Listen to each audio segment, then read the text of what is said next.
حج کے موقع پر آپ نے 63 اونٹ ذبح کی. ایک اونٹ میں 7 آدمی ہوتے ہیں. 441 قربانیاں آپ نے کی اپنی طرف سے اور مالداروں کو پیغام دیا کہ قربانی خوب کرو.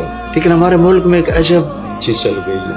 بیل لے لیا، 20 لاکھ کا بیل لے لیا. یہ صرف فخر ہے، ریا ہے اور بناوٹ ہے، دکھاوا ہے. آپ 20 لاکھ کے بکرے خریدیں تاکہ غریبوں کو گوشت پہنچے. 20 لاکھ کا ایک بیل لے کے آپ نے کون سا سمجھداری کا، عقل مندی کا کام کیا؟ تو وہ جو مالدار لوگ ہیں ان میں ایک مقابلہ بن گیا ہے اور ایک فخر بن گیا. جی میں 20 لاکھ دا ذبح کیتا، میں 10 لاکھ دا ذبح کیتا. ہم نے تو بھائی 50 لاکھ کا ذبح کر دیا. میں آپ سب بھائیوں کی محنت کرتا ہوں. اللہ نے آپ کو رزق دیا ہے تو آپ بیوقوف نہ بنیں، آپ اس کو صحیح خرچ کریں. 20 لاکھ کے آپ بکرے لے لیں، عام درجے کی گائے لے لیں، آپ بھیڑے لے لیں، آپ اونٹ لے لیں.